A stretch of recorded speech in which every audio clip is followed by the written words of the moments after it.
Well, thank you very much, everyone, for coming in this very wet night. There's always a lot of things going on in New York, so I very much appreciate your presence here.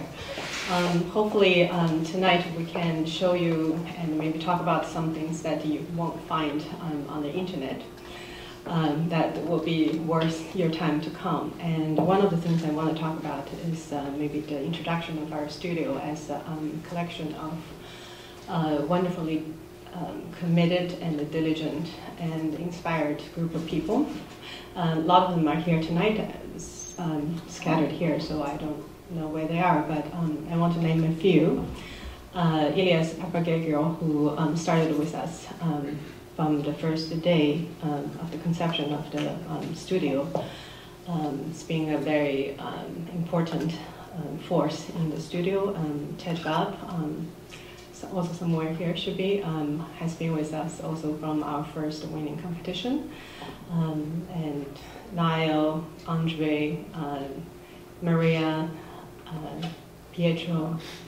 I can't spot any of you, but I believe you're here. And Madeline. And so, as I said, that's something that's probably also the kind of the base of the iceberg that you don't see.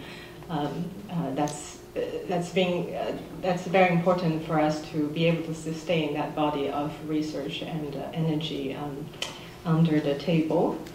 And what's interesting also I want to mention is that, as the introduction already pointed out, I'm from China and Florian is from the Netherlands, and we arrived in America not so much longer before we started our studio, and so did many of the people who started with us in the beginning of from the beginning of the studio. There are a lot of foreigners always in our studio, and we sometimes joke that we are on voluntary exile from our own countries. Actually, so being so illegal. Yeah, also a little bit. For me, this is a kind of escaping from the ideological hollowness, and I think for you, it's a lot about this looming, kind of rising conservatism or extreme kind of insecurity that's confronted with the globalization in Europe. And I think for some of the people that joined us in the beginning, it's like looming bankruptcy in their own countries and such. So coming from such a background, it's natural that our mode of operation is not something to look back, and it's not something of nostalgia, and it's always something that we are willing to exchange control with something, with a chance to explore something new, and with the kind of to exchange this control with a deliberate ambiguity, as we call it, and to take a risk and to find something just slightly more undefined, and maybe something uncanny, a new form of beauty. So that's kind of the long introduction of our studio, and by that I'll give the microphone to Florian, and we're going to talk about several projects tonight, and hopefully you can see these characters kind of evident through these projects. So some that Thomas already mentioned, and some of the unbuilt competitions as well. As said, we started 5 years ago in the summer of 2008, and directly after Lehman Brothers went bankrupt. And this was not because we started our firm, but at the same time it really affected the way we thought about, or sort of this introduced a sort of a sense of instability and uncertainty that I think has become influential in the way we think about projects. Not only economical instability, also environmental instability, and at the same time a sort of virtualization of our space. And so the question, what does architecture do in such a, where architecture is supposed to provide answers 5 years from now. If you work with us, things will be more stable and better. I think we try to question that, and at the same time we're looking at this image in how like what's the effect of the virtualization of our space, where we as architects used to make the social structures. How does the fact that many of these structures have become virtual, how do we operate within that as architects? And the first project where we could explore that, and many of you probably know this project, maybe have seen it, maybe have been there, was when we were asked to design the PS1 Young Architects program in 2010. And you all know it's on the one hand it's a very simple program. You have to provide a space for a bar. I mean, that's basically what's being asked for. But at the same time, you need to respond to something more difficult, I think, which is basically where do you think, where's architecture, where will architecture go? So what is your position, and how do you position architecture within our current time? There was actually, after I think 10 years, also a question. This was the 10th year. Was it the 10th or the 11th? Anyway, there was a clear desire to also address the notion of sustainability from MoMA, which is difficult for something that is there only for a month, at least in sort of the way sustainability is influencing the profession at this moment. And so we were interested in this notion of the unstable, and in the notion of an environment that is constantly in flux, and the notion of us as people being actually responsible for that environment, for its stability.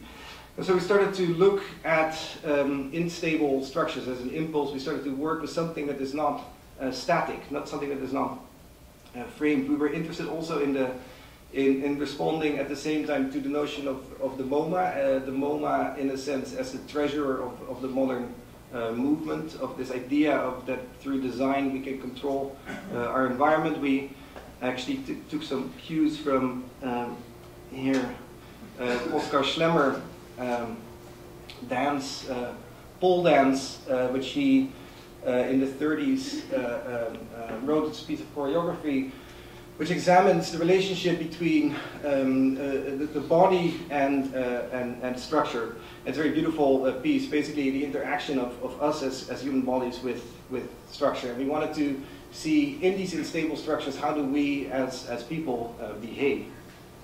So what we proposed was in a way very simple. To the MoMA, we said we're going to, in your courtyard, make a constantly movable, dynamic structure that is activated by the people that are there. We designed a number of activators, which are these balls and hammocks and other elements that you can see here. And this is the interface between the user and this unstable structure. And the structure is constantly on the verge of collapse. We thought this is obviously something that the MoMA would be worried about, so we actually quickly, the day before the presentation, faked this map. We'd asked Bureau Happold if they would be willing to help engineer the structure, but they said you can't engineer this. But we thought, so let's quickly make this map, and we won. And so then we called Bureau Happold and said we won. And they said, but you can't. There's no way we can calculate this. There's actually. It is literally such an unstable condition. There's no way to model this. So the only thing you can do is just make it and see what happens. So we bought a bunch of poles. We bought a bunch of bungee cord. We got some surf mast bases, and we started to play and sort of figure out how to assemble this. It's all knotted connections, and with these knots we could sort of calibrate the tightness of the connection between the poles. Seemed promising. The next day we got a phone call saying, guys, please come and clean up your mess. After a lot of trying and a lot of sort of calibration, we ended up with finding the right balance between the solid and the fixed and the flexible. And this also starts to allude to a notion of game and a notion of play and a notion of the virtual. The balls are there to stabilize the structure and at the same time destabilize the structure. And they also suggest a certain notion of game or play. But there are no rules, so you have to invent these rules yourself. They suggest people to just figure out, and at some point people start to organize this in certain ways. Here you see Raj Patel from Arab actively engaging with our structure. Okay. And it was at the same time, it was important for us that it could be really experienced as a space, as an interior, as sort of a continuous spatial experience, not as an object, not something that could be seen as a form, but really something that could only be experienced by being there, by interacting with it. And what is interesting is also that actually it was much less for us initially about play, but we realized when it was there that people were so much, in a way, craving to be active and play with the physical environment. These were pictures we found, or they sent to us, worried. Moma said, is this okay? And what is also interesting, so many of these images we started to find online, and the thing itself became sort of a carrier for people to invent their own ways of interacting with it. And so, as you know, you have the large courtyard, and then you have the smaller courtyard, and that also our say friends in here in the city. They wanted to play with our structure. So what you just also saw a little bit about was the fact that we, in 8 of these poles, placed accelerometers that could measure actually how these things interacted in space, and we connected those to speakers. You see some of the speakers up here. So every pole in the middle had one speaker, and sound. So you could manipulate the sound that came out of these speakers by moving the poles. And then together with 2x4, we developed an iPhone app, and with that app you could claim one of these poles, and you could start to manipulate the sound that came out of these poles. And so you were both sort of playing on your phone, trying to control a pole and affect the sound that came out of it, and you were there actually with others composing something. And once we had that information, we thought we can do something more with this data stream, because basically what you have is a continuous feed of these elements in space. And so apart from it manipulating the sound, we also we use it as a feed to show sort of. Now I have to talk sort of through until the movie gets to the next part. There you go.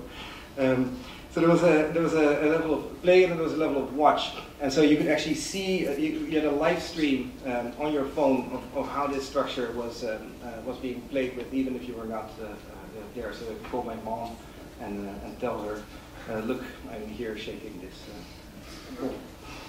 And then we developed a whole sort of virtual part of it as well. There were we did drawing contests. These were different interfaces with which you could manipulate the data and map sort of these movements. And then finally, we were approached by the national champion pole dancing in the US, who has a group called Body and Pole. And she actually wrote 5 specific dances in this courtyard. I won't show you the movie, but what was very interesting is obviously this thing was not designed for this, and especially when the strong man here, when he climbed up, we were very, very worried. But it was interesting. So the whole thing did not collapse, except for at the end when we had to take it down. We could take it down without any material degradation. We only had drilled 2 little holes here in the poles to clip in the surf mast, and the rest was all recycled and actually found lives in other projects. So it was very light in its touch as well. You're going to do this one, right? So this is a project that was also introduced in the introduction. This is a project for Kukje Gallery, which is a contemporary art gallery that's based in Korea, in Seoul. And the ambition in this project kind of lies in three folds. One is to respond to this contemporary art gallery as a very kind of universal typology. And the other one is to respond to this it's situated in one of the oldest part of the town, right across the street from the Imperial Palace. In the last 15 years, a lot of these big galleries went into the neighborhood and kind of was not so popular with the historical board and the residents there. And the other one is our own ambition to find some kind of new language, architecture language, that can mediate between these two. So this is a picture that we found, a traditional Korean painting. You can see that similar to a lot of Chinese and Japanese painting, that there is some blurriness in this kind of paintings, but you can still see the figure, but the figure is also part of the landscape. So there is this kind of ambiguity that's at play with the object. And this is the site, as I talked about earlier, that it's in one of the most historical area in the city with this traditional houses. And this is, in here you can see the scale difference between these traditional courtyard houses and the scale of these contemporary art galleries coming into the neighborhood. So the gallery we were working with had already this building and this building, the first and second gallery building. But as you can see here, they don't really have a good contemporary art space. This space here are very low, and they have columns in the middle. So what they wanted is just one big box that they can have their famous artists like Paul McCarthy, and I think they represent also like Anish Kapoor, right? Yeah, like this kind of artists to come in and do big installations. So we basically took the site and found out what's the biggest box that we can make, and literally made that. And in order to achieve that, we pushed all the accessory programs outside that very diagrammatic box. So this is what you end up with: the entrance, a staircase that goes down to the basement, which is the auditorium underneath, a staircase that goes up to the roof, where you get a roof garden on top of the gallery, and elevator shafts. And so this is a very crude diagram, and it has its own scale that responds to the typological need. And how does this respond to the historical neighborhood? We wanted to basically soften this reading with some kind of material exploration, or maybe form scale exploration. And so what we did was we wrapped this kind of diagrammatic, three-dimensional diagrammatic form with this soft elastic material that we found in the garment district. And then you end up with an object that's somewhat it's defined enough to be identified. I mean, to be seen as an object, but also it has this softness that it blurs also into the kind of landscape and the surrounding context. So the clients loved it, and we were also very happy that we found this language. But the problem is that how do we make it? When the client told us, I like it, make it, we had no idea what this thing was going to be made out of. Because with our knowledge of architecture, we knew that typically when you try to do something through double curved, it has to be either shingled or pleated, and it has to be broken down in some kind of architectural panelization. So then we didn't give up, and we found this image, which to us was kind of a beacon of hope that this material, chainmail mesh, has existed for centuries in the history, and it's a very hard, kind of strong material, but it also takes on this very soft dimension. So we said, okay, what if we just dress the building with chainmail mesh? If we can dress a person with the chainmail mesh, we can do that with architecture as well. But the problem is that chainmail mesh doesn't exist in the architectural scale. So in order to use it in the scale that can be engineered and in the architecture sense, we have to blow it up to a scale that you cannot manufacturing it with the machine anymore. So set that aside, we just kind of started to study the material and the elasticity. How is that elasticity created by ourselves in the studio with laser cut cardboard models like this, and to find what's the kind of the desired dimension for this. And we also collaborated with Front, the facade engineer, to test this material in the lab to find out its the stretchiness in different orientation. And we got the rings and tested in the material lab in order to, because at that point we knew that we were going to make something that's one-off, it's custom, it needs to be completely engineered by ourselves. There's nothing we can specify as this. So we basically just started to study from the smallest unit.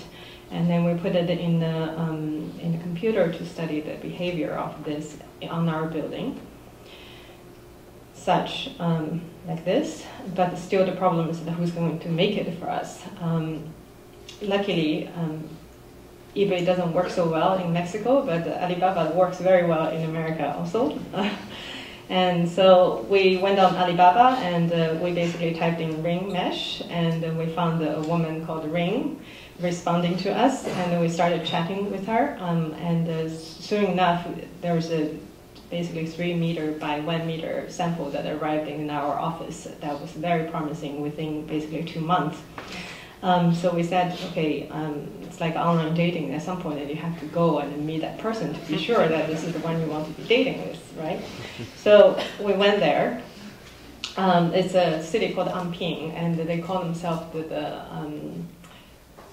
motherland, or not motherland, how do you call that? The town of the net. Because they started to make a fishing net long time ago, and when the kind of industry changed, they started to make mesh for the oil industry.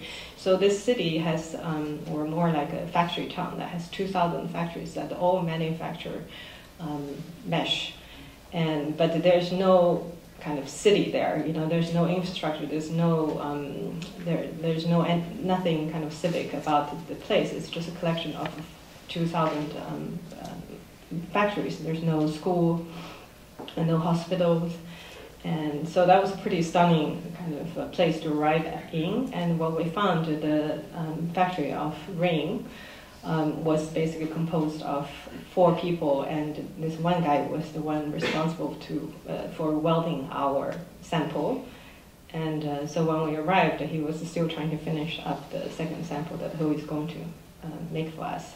So that was not so successful the first day, but you know, obviously we knew that there were other 1,999 factories in town. So immediately we said bye, and you know, maybe we'll skip dinner, and we went to some other factories who had a bigger operation and who we felt a little bit more comfortable in going to a relationship with. But still, with that, we came into many problems because. You know, this is something that was never produced before. So with such a scale, for example, when we wanted to acid wash this sample, there was no bath that's big enough for that. So we literally had to go to a local car wash to wash it by hands. So every step of the way, you know, inventing something like this was a kind of challenge and a fun trip for us. And finally, we made the sample happen in China, and it was approved by the local residents, and it's very playful. And we were able to, after 2.5 years, I think the production of the mesh took about 8 months. So we put that last, and this you can see, you almost don't see the building. It gets a little bit lost when you go a little bit far. Zoom a little bit away, it gets a little bit lost in the context, which is something we were hoping for. And because it's nested in this very small alleyways, you don't really see this building ever as an object. Before you see it in its complete presence, you're already so up close to it that the only thing you feel is more the presence of this kind of ambiguity rather than seeing it as an object. And in some places, in between the layer of the mesh and the concrete box, you can get into like this, which, this kind of space gets inhabited. So inside, it's just kind of the most desired gallery, contemporary art gallery space with daylight all around. And here is the stair that goes down to the auditorium, which is kind of the black box sitting underneath this white box, and dealer room and storage below that. There's something quite interesting, is because of the handmade quality of this material, it kind of resonates with the old method of making the roof in the neighborhood as well. And this image we found particularly kind of nice, and there's some beauty in this this conversation between the old and the new.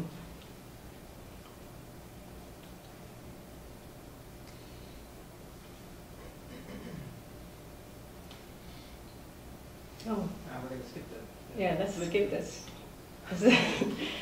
We didn't know that. I didn't know that it was in there. But this is a project we did here in New York City. It's also for a contemporary art client. It's a Frieze Gallery and Frieze Art Fair, and it won the World Guinness Record of the biggest freestanding tent ever built in history. So that's an award that you forget to mention, but it's an award that we're very proud of. So the second project I'm going to talk about, it's kind of playing with this, some of the similar language that you saw in Kukje Gallery. And so it's a basically office renovation in a loft building in SoHo. I really liked your description in making something out of nothing, because one of the book that I read is a philosophical book of a pretty thick volume that talks about all the philosophies from Plato to the present, and the title is it something or nothing? And so I think it's very well put to for this project. Basically, so the client is a production company that makes trailers for games and commercials for Apple or Lexus, the cars. And so they work completely on the screen, and one of the criteria they told us about the space, that it needs to have absolutely controllable light conditions. And what he also liked was the loft building. Obviously you pay for it, but kind of what we said is that let's not to be too nostalgic about it. We don't want to do like this kind of just kind of revitalize this loft aesthetics, but we wanted to make something definitively new in there, without masking the old. So the technique we came up with was that both responded to his desire to have a space that was a very controlled light condition, and also to have something new while conversing with the old, was to use this theater screen material that's translucent, and we made all the walls out of this material. So the first thing we did was to strip everything out of the old loft, so that it revealed the bare bones of the loft. And then we went in and made space division along the column line by putting the 2 layers of theater screens on each side. And we also put the theater screen in front of the old wall. And that's all there is to divide the space up. And also, but here, I forgot to mention this, but this is a glass, basically a glass piece that cuts this continuous workbench into conference room and the workspace, and this is the workspace and the two assistants' offices and the private director's office. So that's all there is to divide the space up. And all the back of house are kind of tucked into these two zones, and as well as the editing rooms. So when you're in the space, you have this, this kind of light quality is very much kind of filtered, and because of the translucency and reflectivity that's embedded in this material, sometimes you're not sure if you're looking at a reflection of yourself or into the space that's beyond. And you also see the remnants of the loft building, but in a kind of a different light. And the ceiling is made out of the barrel ceiling, so everything is dimmable above it. And so sometimes, they can, it depends on the light condition outside that you can adjust the condition inside.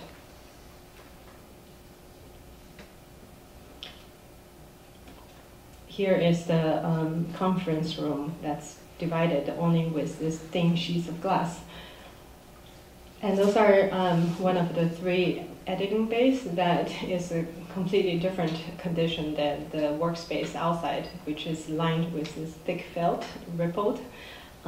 So when you go into this space, there's no natural light, and the sound is not, you can't hear, in a big space you can hear what's going on in the next room, but in a muffled way, but here everything is completely controlled and isolated.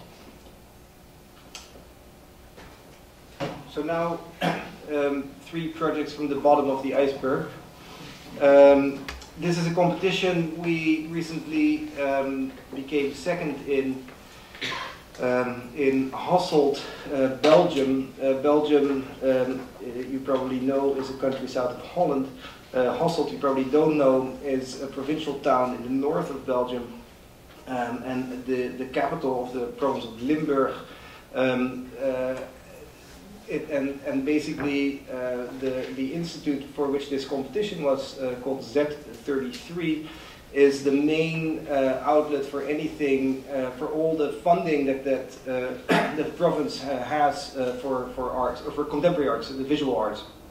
And the image you see here, which is extremely characteristic for the quality of the institute in its site, but also in its in how it's in sort of the way it operates within the city. It's hidden behind this beautiful old wall in the so-called Begijnhof, the convent, or where the nuns used to live, which you see here. The picture was taken here. This is a walled area in this historic town. The town itself has become very commercial. Very a lot of retail, a lot of cafes, and in the middle of this city there is this old walled garden. There's a ruin there that was bombed by the Germans during the war. Well, it was a church before it was bombed. Then it became a ruin. It was left there as a memory of history. And it's actually sort of like an oasis within the city. And within that oasis sits this old building built in '58. It's built as a museum building. Other than many contemporary arts institutes that use buildings, they typically adapt to existing buildings or industrial buildings. This is a building specially built for the arts, but in '58, so it was somewhat defunct. It didn't comply to new energy and handicapped regulations. And at the same time, some of the offices had moved into these old homes where the nuns used to live, and organizationally it became complicated. In the 80s, they had built a fake historic school here, and now they decided to demolish this school and use it as a space for extension to bring the offices that are here back and add some new exhibition spaces. And give them a functional sort of back of house. So there's an invited competition, 5 firms, and again Z33 is this incredible sort of active. I could say maybe some of the programming that you see at the museum, but in a way much more sort of bottom up and do-it-yourself style, but very active, sort of hidden within this yard. And so we wanted to keep the qualities of this wall. They needed to open up. They had a question of what's the public face? How do we strengthen our relationship to the public? It's public money, it's tax money, so they need to obviously respond and open up to this city. But at the same time, we wanted to keep, and I think there was something very interesting about this notion of this walled garden and keeping in some way some sort of resistance or some sort of friction, so that you actually had to work yourself through this wall, and that it would change you as you in your visiting. It needed to not just be too easy and too open. And so we started very simple with looking at what are the elements that are there that we can work with, which is in essence purely this idea of the wall and a series of walls and the opening within it. The existing building itself was not so significant as a piece of architecture, but it got its specificity actually out of its sort of idiosyncratic openings. The spaces themselves were fine for arts. Its character came actually out of these sort of out of their openings, and so this became in a way the cue for a project, and we started to think purely through wall and opening. And if you can think of a traditional museum typology, which works in an enfilade organization, an organization where the opening is in the middle of the wall, and you have these clear axes, and the story, the way you work yourself through these, through your experience, is very linear and very carefully controlled and narrated. We said that this organization doesn't fit with this institute. This institute is dynamic. It is very much sort of a contemporary way of experiencing art and space, and so we needed to. We took this as a point of departure to sort of start studying really the relationship. What happens if we move these doors in the wall? We then wrote a script, not necessarily because we needed to figure it out, but just because we really wanted to impress the Belgian jury, so that we could sort of seem to be extremely precisely sort of calibrated this system to come up with this this outcome here, where basically the opening has moved to the corner of the room at sort of at every alternating corner. So you get areas of sort of quiet, corners of concentration, and at the same time, every time that you are at the edge of a room, there's actually a choice. So rather than being directed to the next room, you have to make a choice. You have to make a conscious choice. And in a way, it's much more like the way we browse and the way we construct our own narratives now, rather than sort of the linear, didactic way in which traditional museum spaces are made. And what we did not want to do is build some sort of very different beast next to this existing building, so not that, but that. We used the same system to actually infiltrate the old structure and update that structure as well, so that there came sort of a consistent system between the old and the new. And because of this idea of opening up and creating this void, it's actually old and new come together, not by adding, but actually by subtracting. So they got unified through a subtraction. And this gives a plan where you don't really see the difference between the old and the new anymore, but this is the old building, and because of its siting and its specificity in the urban fabric, it starts to get, it's not as rigorous as the system maybe at first looks, and it starts to have sort of these different conditions. And then the extension, which sits here.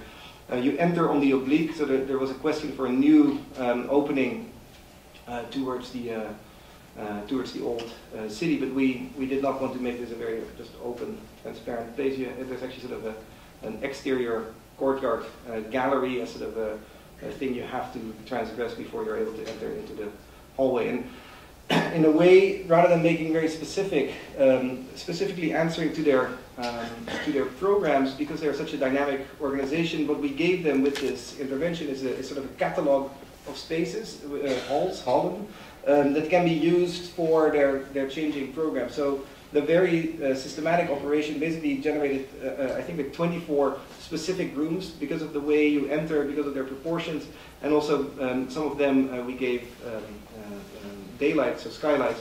And it meant that sometimes these spaces can be used indeed for hanging art and making exhibitions. We also did not provide necessarily in the beginning gallery walls. It was the pure raw structure, and as they used these spaces they could start to apply their gallery walls.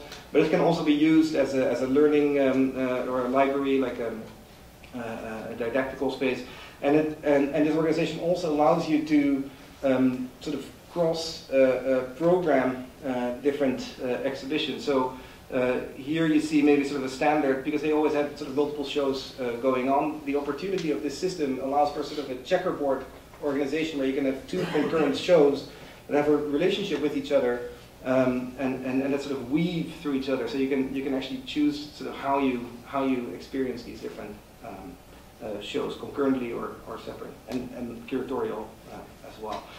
And so this system became part of this larger wall that wraps this old yard, and in a way, here you see the volume of the old and the new two volumes attached to it, sort of spills out into the yard, and then towards the city itself, a quite humble, modest building with this opening on the corner. Then a project that we did, and I'm going to show two projects in relation to each other that deal with housing, with small units. Both competitions. This is a competition we did in Athens, Greece, up to 35 young. You had to be under 35 to join the competition. It was a young developer in. He was interested. This is downtown Athens, in a quite dilapidated neighborhood. Actually, there's a lot of drug addiction, a lot of just empty buildings, a lot of buildings also fallen apart. And so the idea, and most of the lots are privately owned by people who don't live there necessarily, so there's no real investment or interest in this part of the city, but it's really at the heart in Athens. And so the competition was, in a way, there was two ways. This is the site, the little green site here, was through student housing to gradually change the mood, the vibe in this neighborhood, and try to make it a little bit safer. So there was the first part of the competition was basically only 16 units on this small site, very small units.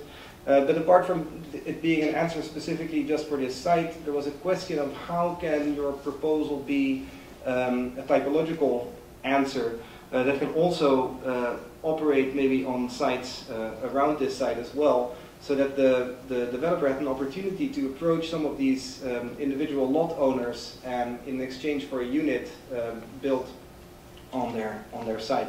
And so it would, and in that way, it could sort of bottom up, sort of in a viral way, change the site or the overall neighborhood as well. So this is not exactly in this neighborhood, but it sort of characterizes the sort of loud, dense, active quality of the streets. And then in the back, you have these backyards that are unused. This sort of characterizes the current condition. There's this very active, lively street and quiet, underused yard space. And we said, what if we flip basically this building mass around, so that we create a much more even, equal sort of condition, that you don't have student rooms sort of on one side and students on the back, but that you actually make everybody face the same condition, and that this yard, rather than an unused area behind the building, becomes actually sort of a buffer zone between this active street and your rooms that were going to be very small. And so how do you create sort of enough of a distance from this active street light? And then the yard itself could start to function as sort of a social space, a space for circulation for the students to get to their units, but also a communal space in which they could have programs. And so the building itself, we call it party wall. It sits on the party wall, basically splits the site in two. It's 4.5 meters wide, which is about 15 feet. The overall site is 30 feet, so very, very tight. And so we needed to also design the interior. It's 16 square meters, so 160 square foot, built in from the most sort of intimate along the wall to gradually getting more public, the exchange with your neighbors to this sort of collective space. And because it was so narrow and because it was in this dense urban area, the wall of your neighbor is actually the way to create privacy. So we could make completely glazed, open facade, but because of its narrowness, it gives you all the privacy that you would need. And so this shows the elevation, and this shows sort of the idea of how this type could start to infiltrate the other sides of the neighborhood and gradually, in a way, transform the urban fabric into a completely different urban form of sort of little green alleyways that people could transverse through and enjoy. And so some of this thinking helped us work recently on our entry for ADAPT, the micro-unit competition that you have heard a lot about, which we did with a great group of friends here of Alloy, AJ and Jared. And Kamba, I know people know about this competition. That's you, I think. Yeah. The competition, I think everybody has heard about, but we maybe can clarify. ADAPT is an exploration by the city in building micro-units, basically because the building stock in the city, or at least in the borough of Manhattan, at this moment there are not enough smaller, lower rate, or affordable units. And so, can we release some of the requirements for the minimum unit size, and what sort of typologies would that generate? The city made a piece of land available here on 27th Street, and this is, I think, 2nd Avenue, to explore this idea. What if we let go of this rule of the minimum unit size of 450 square foot? And we had a couple of, it was so the space to invent is very narrow, I would say, within this, because it needed to be not just an ideas competition, but actually you'd have to develop it, and the winner is going to build it. As you know, an architect won this competition recently. The first thing we said is we should try to make this thing not subsidized. Let's get away from this notion that you have to get subsidies to live here, to take away some of the image that creates if you live in sponsored or social housing. What if we design this thing so that it actually can just operate on the market? What if we make a really small unit, but normal market rate, and people can afford it? Fits within the sort of income and rental target level that we have there, but it doesn't depend on outside funding.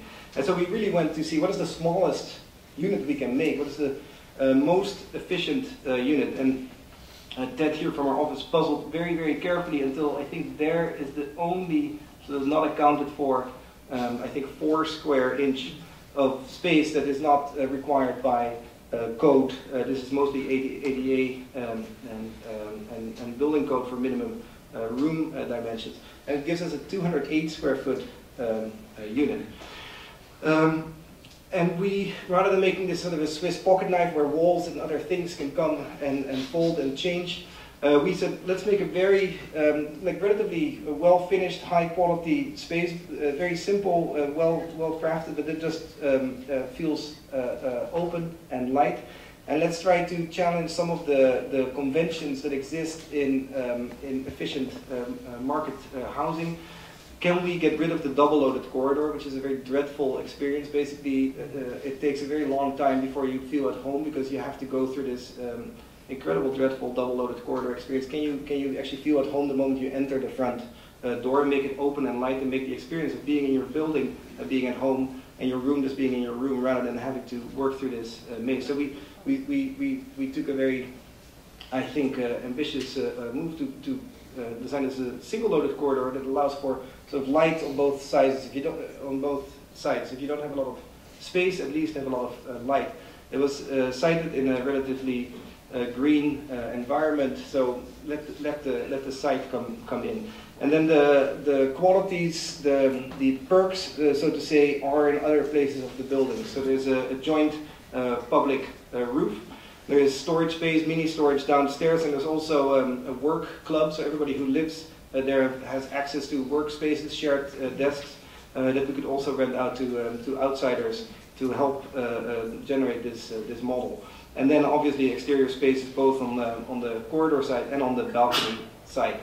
The floor plan itself, 6 units per floor, 2 stair cores, an elevator and a trash chute, 16 floors, gives us 99 units. We had 1 on the ground floor for the caretaker, so then it was a symbolic 99 number.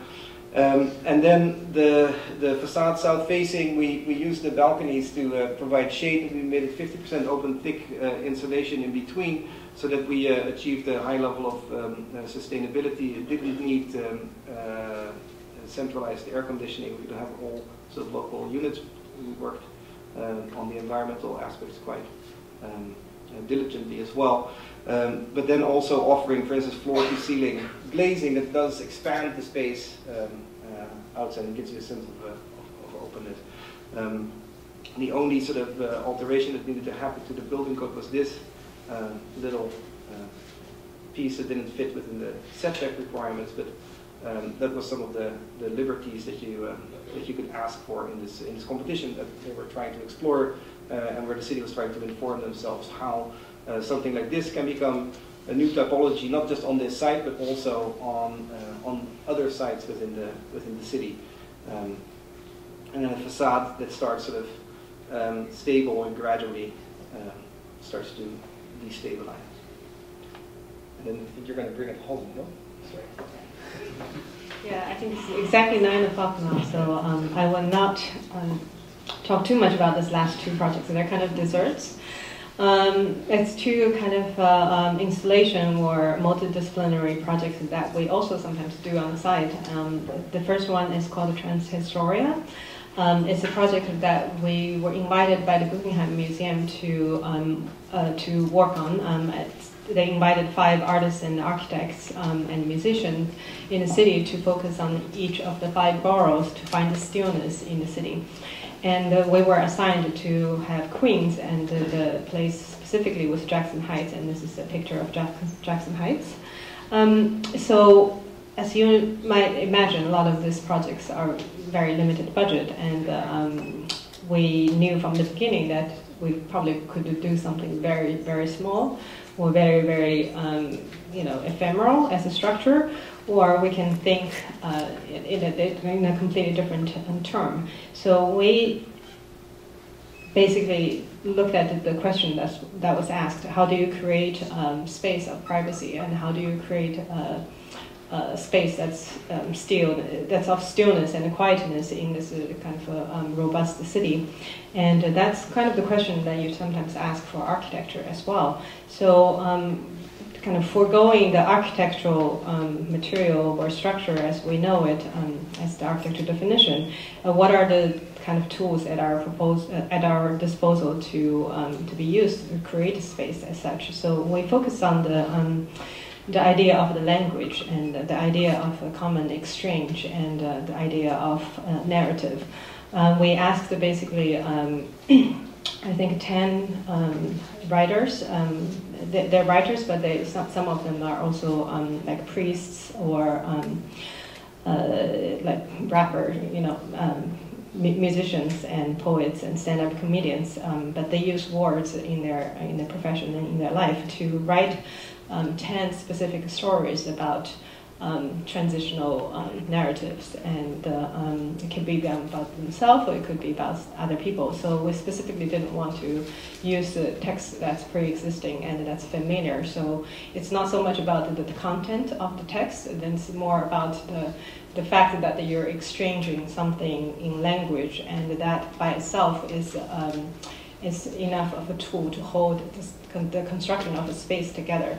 So we also identified 10 spaces in Jackson Heights that everyone who visits the program will get a map and visit these spaces. Some are on the street, and some are on the rooftop, and some are in the hospital. And the only intervention we did was this blue foam chairs, stools that are the markers of these places. And you get a map and you go there, and it's a completely unique or unexpected experience that you get people. We recruited volunteers to read this story to you, so you don't really get a text to read in front of you. You get this stories told to you by a real person in real time in these specific locations that we chose. So that for us was a way to test, what are the kind of other ways to think of architecture and to think of space, and what are the other tools that we have outside of our conventional architecture material to create that. So sometimes it also happened in the bars, someone's home. That was that, yeah. So the last project was, this one is an installation we did for the Hong Kong Shenzhen Biennale last year. And Terence Riley was the curator. And it was a revisit of Paolo Portuguese's Strata Novissima, which was in the Venice Biennale in the 1980s. And this is an installation that was famous, that the architects at the time, like Ranku House or Gehry, were all participant.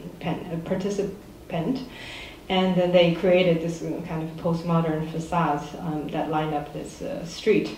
And so these are some of the examples, and so Terence Riley's kind of revisit to us to that particular installation in 2011 or 10 that we did, 2010, for us was a way to question what has architecture become beyond this two-dimensional facade we are often asked to do, and there's kind of a denomination between the space and the image of the architecture.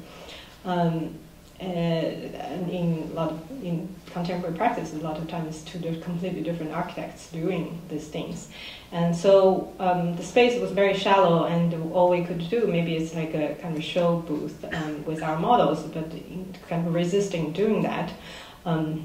We took the language of the colonnade, which is at the same time a facade, but also a space, and further kind of multiplied it and created this kind of U-shaped maze in this very shallow space, and with triangulated columns, and the columns are clad on one face marble laminate, and the other two faces are mirror laminate.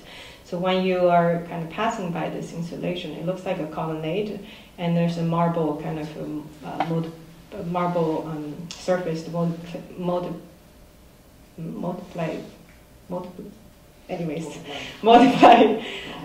multiplied space behind that, and but once you go into it, you realize that the marble is basically 2/3 of the marble you're looking at is basically a mirrored image. It's not even real.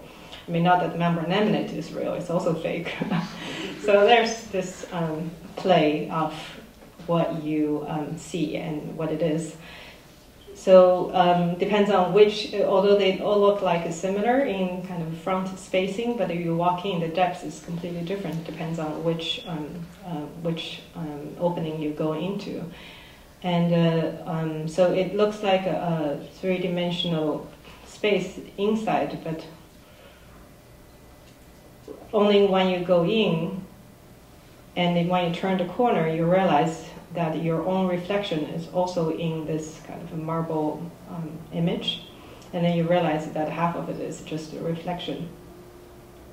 So it becomes something that's very, the reading of this space requires kind of a human activation in a way. Can we? That's it, thank you. yeah, I think that was the dessert. Thank you very much.